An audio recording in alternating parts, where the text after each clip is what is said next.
আল্লাহর হাবিব বলে, ও কাফেরেরা গো, আমরা নামাজের টাইমে আজান দিয়েছি,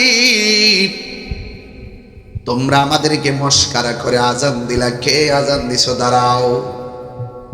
এক কাফের আরেক কাফেরের চেহারার দিকে তাকায়, কেউ দাঁড়ায় না। ওরা মনে মনে ভাবতেছে, যদি দাঁড়াই রসুল যদি কোনো অ্যাকশন নেই। ওরা তো ভালো করেই জানে নবীর মতন মুস্তাজিব দাওয়া পৃথিবীতে আর কেউ নাই। নবী যদি বলে আল্লাহ এদেরকে গাছের নিচে, ও আল্লাহ এদেরকে মাটির নিচে ঢুকাইয়া দাও, ঢুকাইয়া দেওয়া সম্ভব। ও আল্লাহ এদেরকে এই মুহূর্তে ধ্বংস করে দাও, ধ্বংস করে দিবেন। ও বন্ধুরে, কিন্তু কোন কাফের দ্বারা এবার সাহস করে না আমার নবীর সামনে। এক কাফের আরেক কাফের দিকে তাকায়, আমার নবী ডাক দিয়ে, কি ব্যাপার? একজন আরেকজনের দিকে তাকাও কেন? স্বীকার করো। কেউ স্বীকার করে না রে বাবা। আপনারা জবান খুলে কোন নবী কণ্ঠ চিনার ক্ষমতা আছে না? না। আল্লাহর হাবিব বলে, তোমরা একজন আরেকজনের চেহারা দিকে তাকাও কেন? বুঝতে পেরেছি তোমরা স্বীকার করতে ভয় পাইতেছো। ঠিক আছে, এমনে চলবে না। কে আজান দিছো আমি কণ্ঠ শুনলে বুঝবো। একজন একজন করে আজান দাও। এবার একজন একজন করে আজান দেওয়া শুরু করছে। আল্লাহর হাবিব কণ্ঠ শুই না আজান কে দিয়েছে তারে ধরবে। আপনারা জবান খুলে বলুন, আমার নবী ধরার ক্ষমতা আছে না নাই? এবার সবাই আজান দিতেছে। আমার নবী বলে, না তুমি না। আরেকজন আজান দেয়, কয় না তুমি না। আরেকজন আজান দেয়, কয় না তুমি না। অসংখ্য মানুষ আজান দিল, রাসূল বলে তুমি না। একটা লোক আজান দিল, আমার নবী বলে, তুমি তো আজানটা দিছিলা, ঠিক নি? কই জি ঠিক। তুমি তো আজান দিছিলা, ঠিক নি? ঠিক। এবার আমার নবী ডাক দিয়ে কয়, ও আবু মাহজুরা, তুমি আমার সামনে আবার আজান দাও। এত সুন্দর আজান। আল্লাহর হাবিব তার মাথার মধ্যে হাত বুলাইয়া, এই দিক দিয়ে নবী হাত বুলাইছি, ওই দিক দিয়ে নবী আজান দেওয়ার কথা বলেছেন। আল্লাহু আকবার, তিনবার করে আল্লাহু আকবার, আল্লাহু আকবার। আল্লাহর হাবিব তার কণ্ঠটা এত পছন্দ হয়েছে। এবার আল্লাহর হাবিব সুন্দর আজান দেওয়ার জন্য বললেন, আর আমার নবী পাক সাল্লাল্লাহু আলাইহি সাল্লাম মাথার উপরে হাতটা বুলাইয়া দিলেন এইভাবে। হুজুর এই যে এইভাবে বুলাইয়া ডাক দিয়া, কে আল্লাহ গো, ও আল্লাহ, এই পাগলটারে দিনের জন্য কবুল করে না। অথচ লোকটা হলো কাফের। আল্লাহর হাবিব দোয়া করলেন, আল্লাহ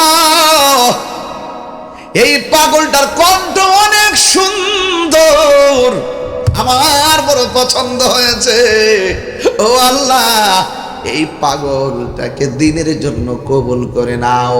এই কথা বলার পরে আমার নবীর হাত মোবারকটা যখন মাথার উপরে রাখলেন, এই পাগলা ডাক দিয়া, কে নবী গো, আজান দেব পরে আগে একটু কালিমা পড়াইয়া আমারে মুসলমান বানাইয়া দে।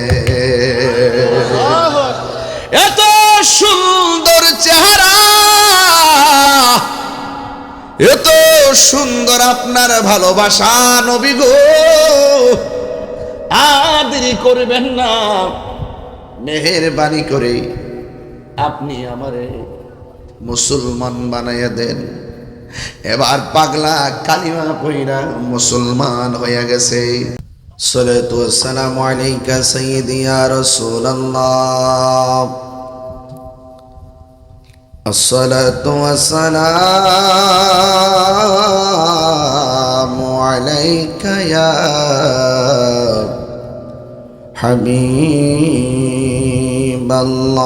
হাবিবাল্লাহ, الصلاة والسلام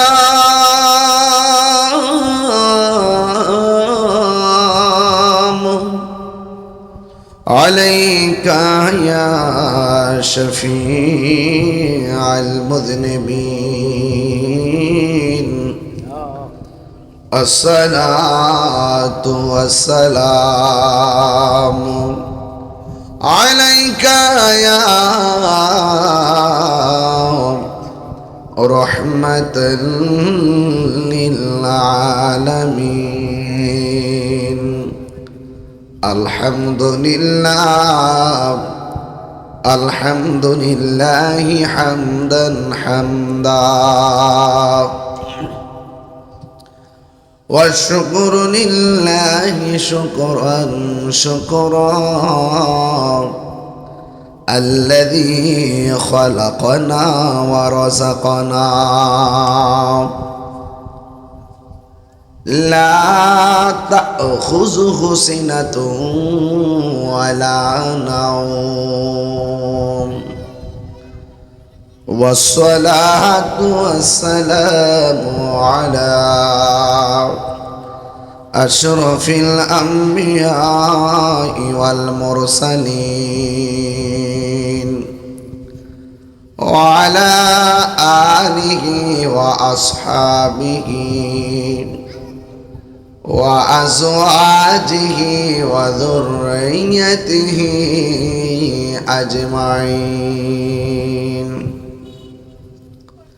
الذي أرسله بالحق بشيرا ونذيرا وداعيا إلى الله بإذنه وسراجا منيرا إن الله وملائكته يصلون على النبي يا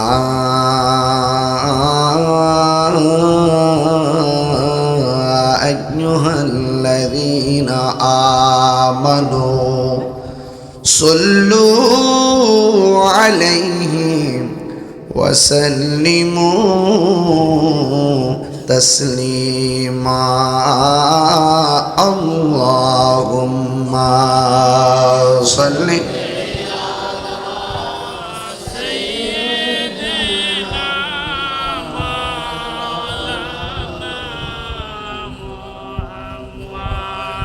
وعلى آل سيدنا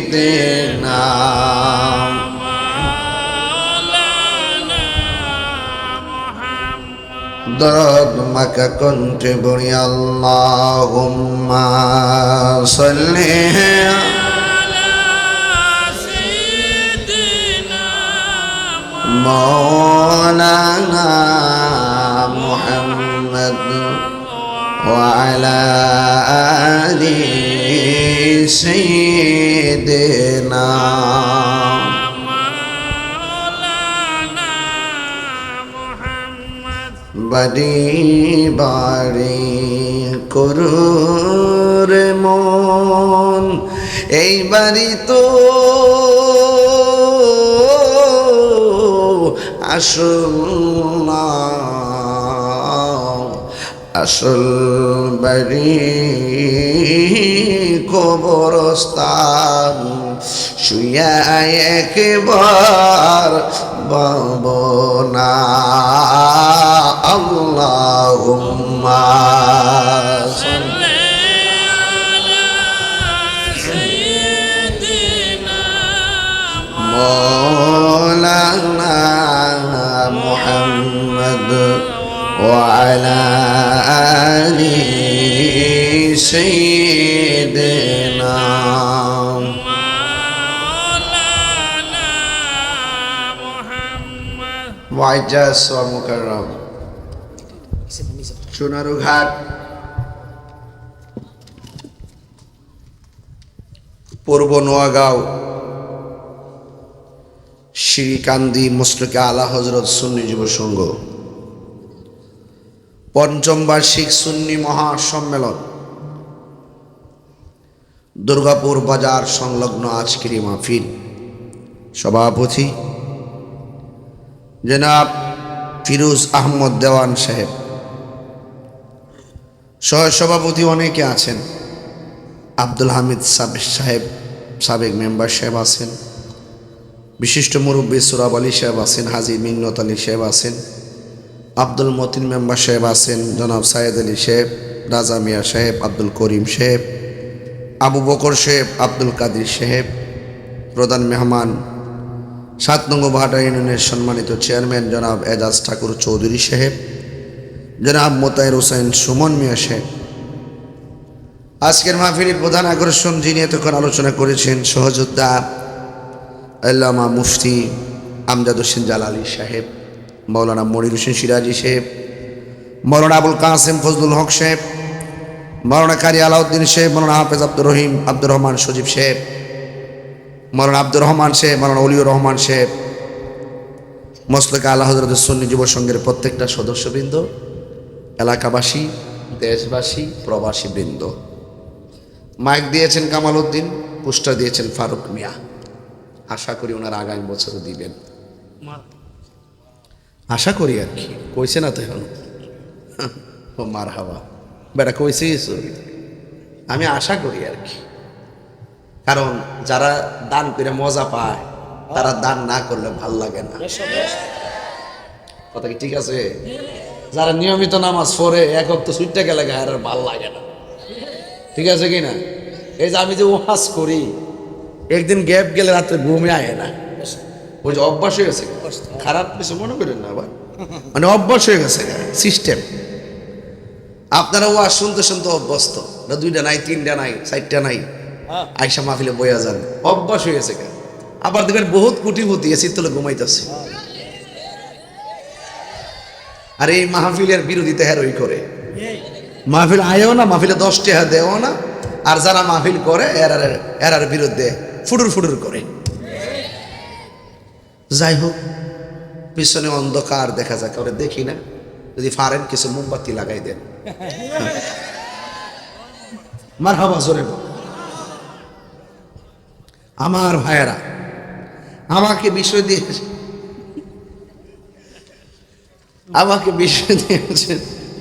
আসতেছে। আজকে দেখলাম অনেক মা বোনরা বাড়ির ভিতরে মারহাবা কোনটা গেলে গা। যাই হোক, আমার বিষয় দিয়েছে শানে সাহাবা, মারহাবা কোনটা গেলে। আমরা সুন্নি যারা পাক পাঞ্জাতনও মানি, আহলে বাইতও মানি, সাহাবায়ে কেরামকেও মানি। কোন দ্বন্দ্ব আছে? সন্দেহ আছে? নাই। পাক পাঞ্জাতন ইমানের অবিচ্ছেদ্য অংশ। কথা বলেন ঠিক কি না? আহলে বাইত ইমানের অবিচ্ছেদ্য অংশ, ঠিক না বেঠিক? আজকের এই মাহফিল এমনও হতে পারে কাহারও জন্য জীবনের শেষ মাহফিল। কথা বলেন ঠিক না বেঠিক?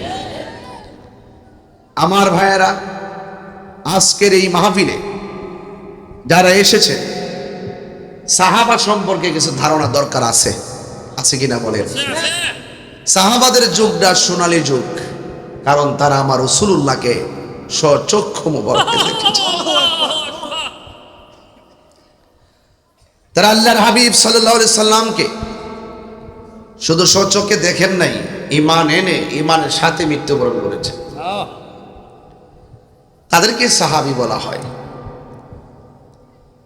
সাহাবায়ে কেরামদের মধ্যে খোলাফায়ে রাশিদিনদের একটা আমল আছে। নবীজির পরে যারা খেলাফতের দায়িত্ব পালন করেছেন, হযরত আবু বকর সিদ্দিক রাদিয়াল্লাহু তাআলা আনহু,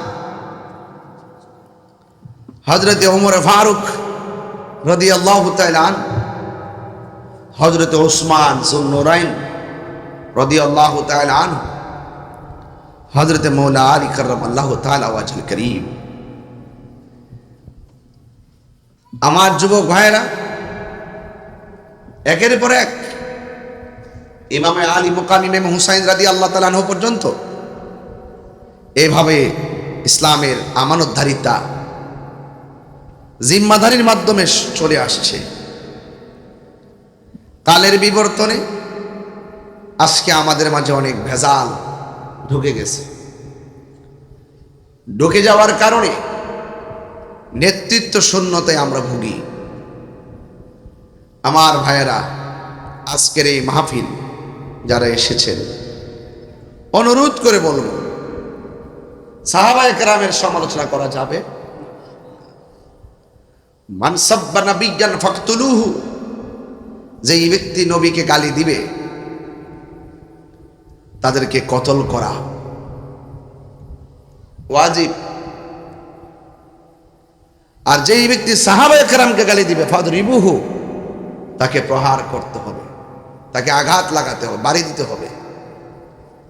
দুনিয়ার জমিনে কেউ যদি কোনো সাহাবায়ে কেরামের বিরোধিতা করে আর কোনো আলেম যদি বিরোধিতার শোনার পরও চুপ থাকে, তার উপরে আল্লাহ লানত, ফেরেশতাদের লানত।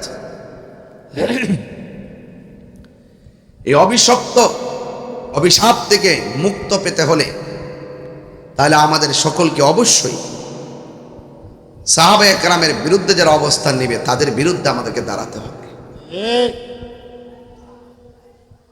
যেমন জামাত ইসলামের প্রতিষ্ঠাতা আবুল আলা মওদুদী, ওনার অনেক লিখিত বই আছে। এই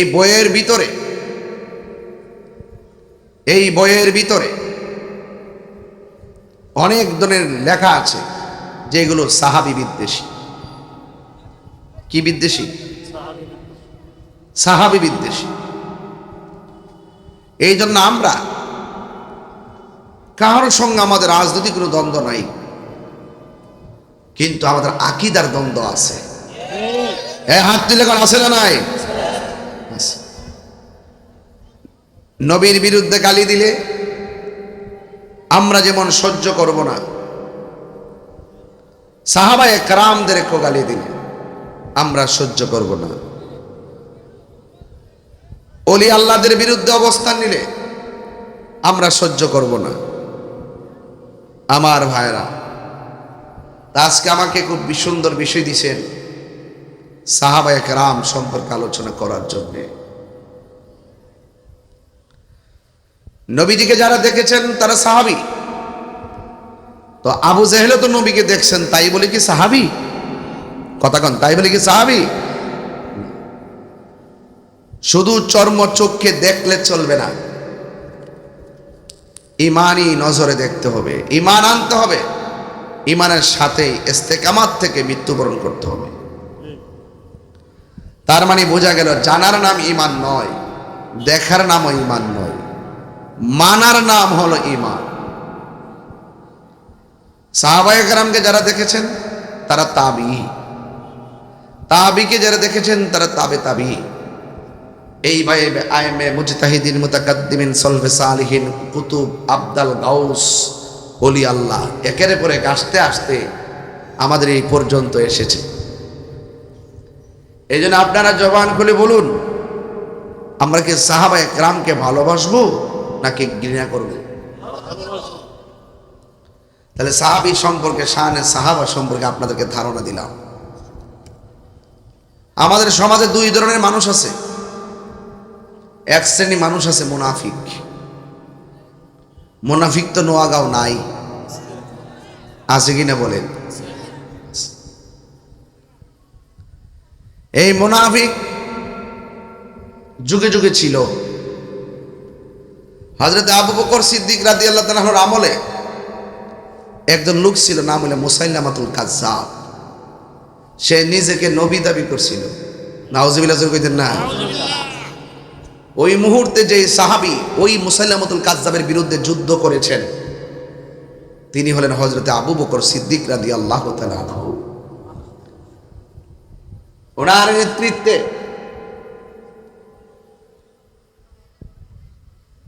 ওনার নেতৃত্বে আজকে ওই মুসাইলামুল কাযযাব পরাজিত হয়েছে, ভণ্ড নবী দাবিদার। তো এখনো আমরা বলি যারা রাসূলুল্লাহকে শেষ নবী মানবে না তারা কখনো মুসলমান হতে পারে না। আল্লাহর হাবিব হুনাইনের যুদ্ধ থেকে ফিরে আসার সময় এক জায়গায় বসলেন, নামাজের সময় হয়ে গেল। বলুন, নামাজের সময় হলে আজান আছে না নাই?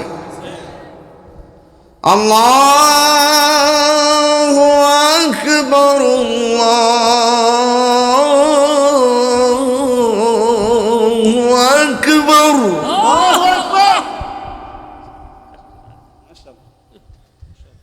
আশহাদু আল্লা ইলাহা ইল্লাল্লাহ,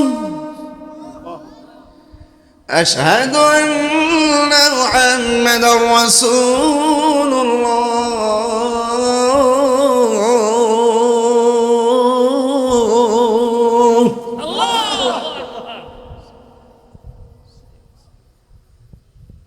হুনাইনের যুদ্ধ থেকে ফেরার পথে আজান যখন দিল, একদল কাফের পাশে দাঁড়ায় দিছে, দাঁড়ায় রসিকতা করে, টিটকারি করে, মস্কারা করে। সাহাবীর আজান দিছে, হেরো আজান দেয়, মস্কারা করে, অবজ্ঞা করে, বুঝে না, টিটকারি করে, ব্যঙ্গায় আর কি, আজান দেয়।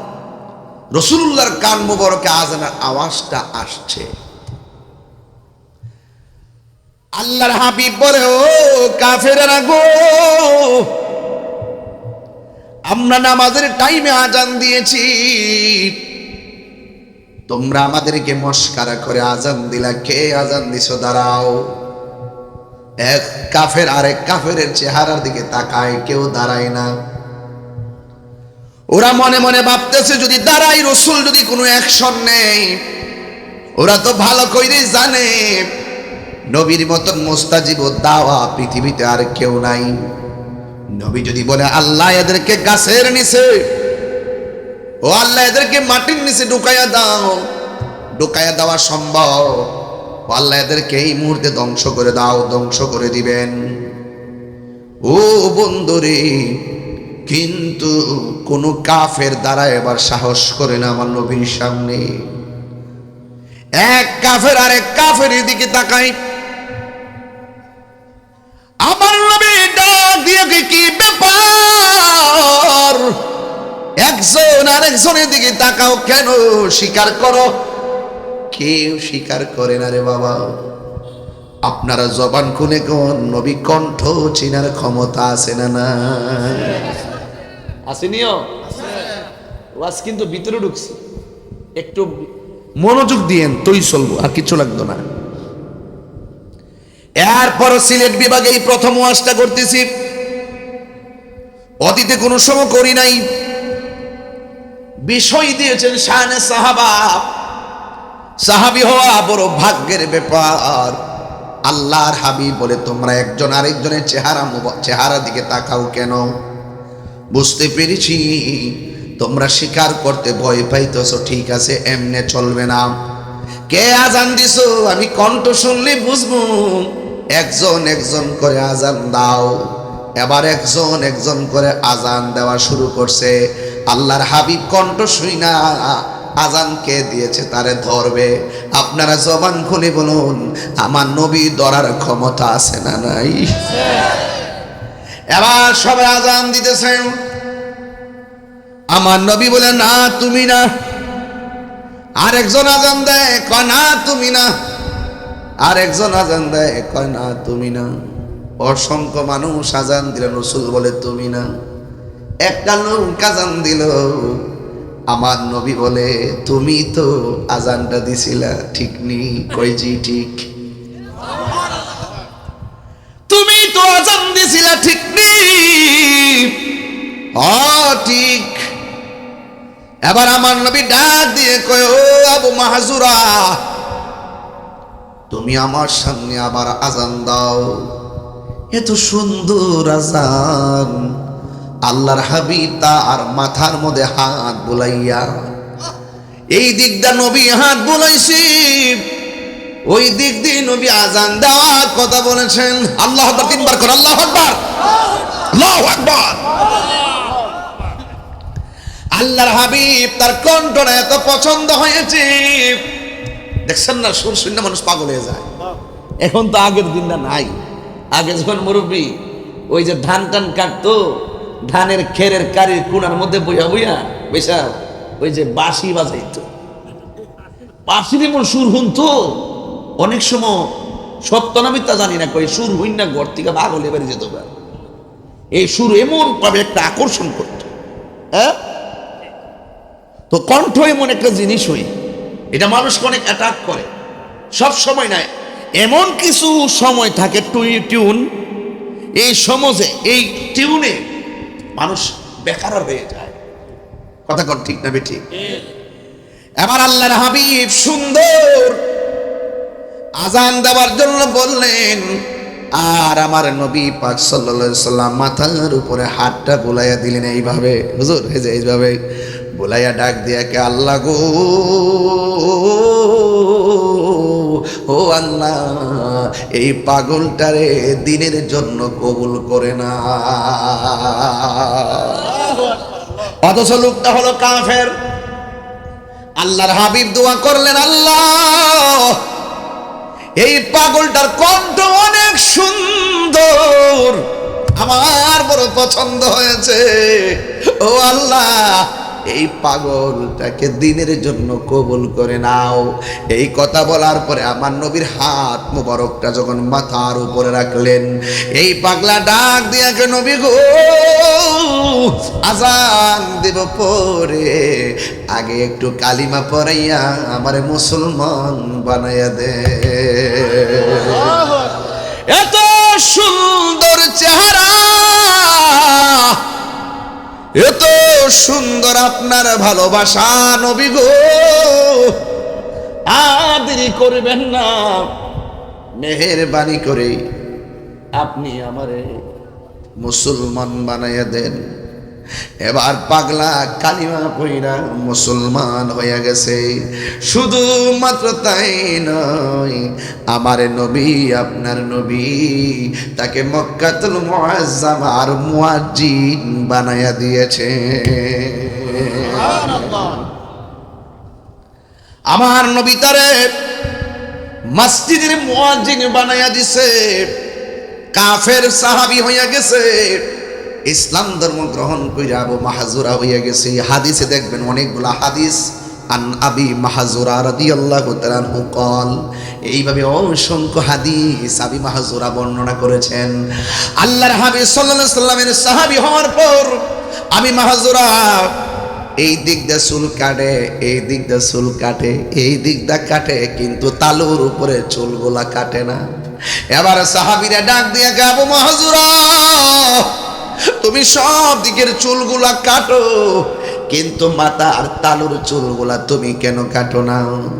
এই কথা বলার পর আবু মাহজুরা চোখের পানি ফেলাইয়া ডাক দিয়ে কই, আমার মতো সৌভাগ্যবান আর কেউ নাই, পাইলে নিরালাই গো নবী, পাইলে নিরালাই, পাইলে নিরালাই গো নবী, পাইলে নিরালাই।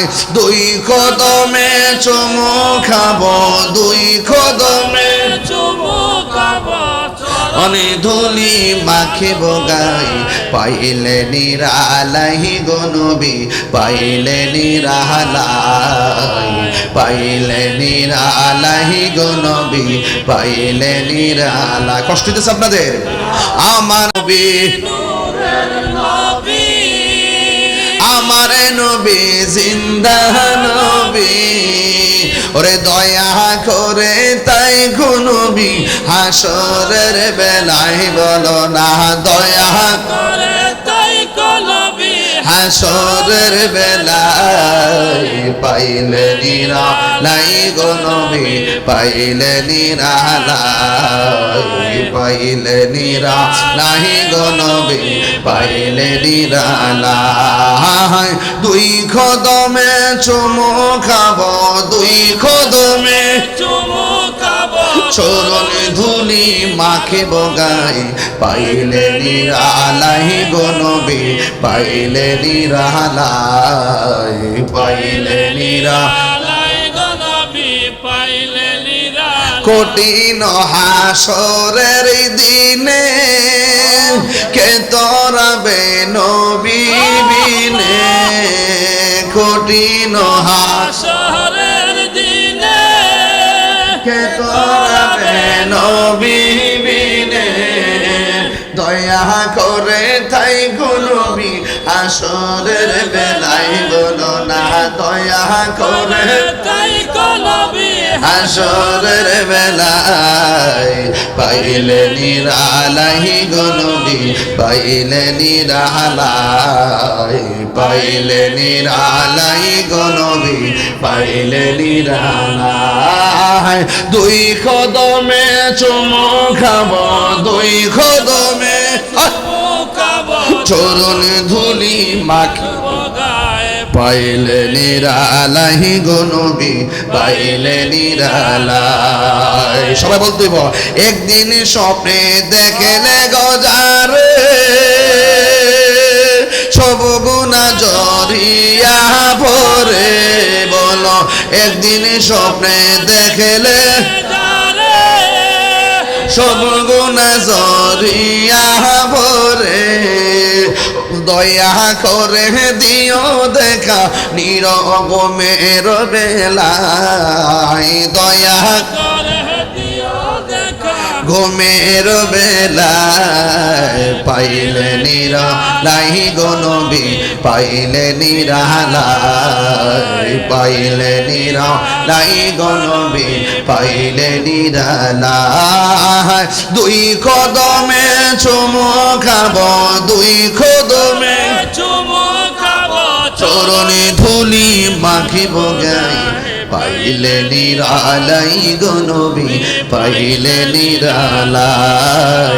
জোরে জোরে কি আল্লাহু আকবার বলা যাবে না? হায়রে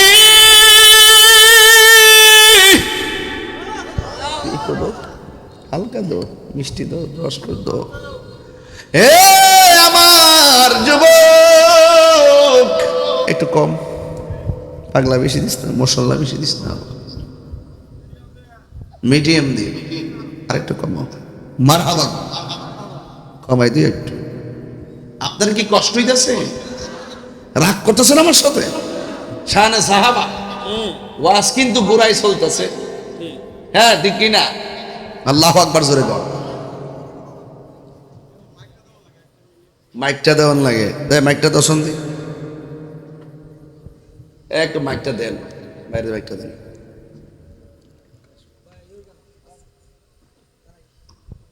আসসালামু আলাইকুম। সম্মানিত সুন্নি জনতা, একটি মোবাইল ফোন দলাকে কেন্দ্র করে আমাদের ওয়াজের পরিবেশ অনেকটা বিঘ্নিত ঘটেছে। আমি সকলের প্রতি অনুরোধ করব, চোখকে আমরা হেফাজতে নিয়েছি, মোবাইলে উদ্ধার হয়েছে, উশৃঙ্খল পরিবেশ তৈরি না করে সুশৃঙ্খল ভাবে কেন্দ্রের ভিতরে চলে আসুন, আমরা সুন্দরভাবে ধন্যবাদ সবাই। মোবাইলটা মনে হয় আইফোন, ঠিক না? আচ্ছা, এরকম তথ্য নিয়েই তো আমি স্টিজোর ছিলাম। ধন্যবাদ জানাই যে তাইন্ডে যে দৌড়ছুই একটু সুন্দর করে মনে করেন বুঝাই টুজাই দিয়েন, ঠিক আছে, যেন ভবিষ্যতে এরকম না করে। ঠিক আছে নি বাজান? ঠিক আছে, আল্লাহ হেদায়েত নসিব করুক, আমিন করে। হ্যাঁ না কি ওয়াজ কি খারাপ লাগতেছে নাকি? তা এত ঠান্ডা মাথায় গুরুত্বপূর্ণ তথ্য বলতেছি, বলছে সিলেট বিভাগে প্রথম ওয়াজ করতেছি, মারা বছর আর গরম তৈব একটু পরে জিকির আজকের করলে না বেটা, হিডই তো হিডা, হিডই তো হিডা, কথা কন ঠিক না বেটে? এটা তো আমি পারি ওই মানে এমাদ একটা গন্ডগোল চলতেছে, আমি বুঝতেছি, বাইরে বাইরে আমি ম্যানেজ করে রাখতেছি আপনারা রে, মানে হেমাদও পারি আমাদও পারি, বেজার লাগে না? এলাকায় ঠান্ডা ঠান্ডা ছিলাম আর কি। সবাই মহাপদে পড়েন, পাইলে নিরালাই গো নবী, আয় পাইলে নিরালাই গো নবী পাইলে নিরালাই দুই কদমে চুমু খাবো দুই চরণে ধুলি মাখিব গায় পাইলে নিরালাই গো নবী পাইলে নিরালাই পাইলে নিরালাই গো নবী পাইলে নিরালাই জোরে জোরে কি আল্লাহু আকবার বলা যাবে না বন্ধুরা রে আমার ও নোয়াগাঁওয়ের বাবা কি ভাষায় ওয়াজ করব এবার আবি মাহজুরা রাদিয়াল্লাহু তাআলা আনহুকে প্রশ্ন করে তুমি চুল এই দিক দিয়ে কাটলা এই দিকে কাটলা পিছন দিক দিয়ে কাটলাও মাথার তালুর চুলগুলো কেন কাটো না ইতিহাস প্রমাণ করে এই আবু মাহজুরার চুলগুলো লম্বা হতে হতে কাদের মধ্যে পড়ে গেছে একদম লম্বা হতে আছে কোনোদিন এই চুলগুলা সে কাটে নাই কোনোদিন চুলগুলার স্পর্শ করে নাই ডাক দিয়া বলে আবি মাহজুরা সব চুল তুমি কাটো এই মাঝখানে চুলগুলা কেন কাটো নাও এবার আবু মাহজুরা রাদিয়াল্লাহু তাআলা আনহু বলেন এই চুলগুলা কেন কাটে না জানুনি এই চুলগুলোর মাথার উপরে আল্লাহর হাবিবের নূরানি হাত মোবারকের স্পর্শ লেগেছে আমি যদি আমার চুলের মাথা কেটে ফেলি তাইলে তো আমার নবীর স্পর্শের জায়গা আমার থেকে বিয়োজন হয়ে যায় আলগা হয়ে যায় এই জন্য আমি যতদিন বাঁচবো রে ও দুর্গাপুরের বাবা এবার আমি মাহজুরা বলে আমার মরণ হয়ে গেলেও আমি আমার মাথার এই উপরের চুলগুলো আমি কোনোদিন কাটবো না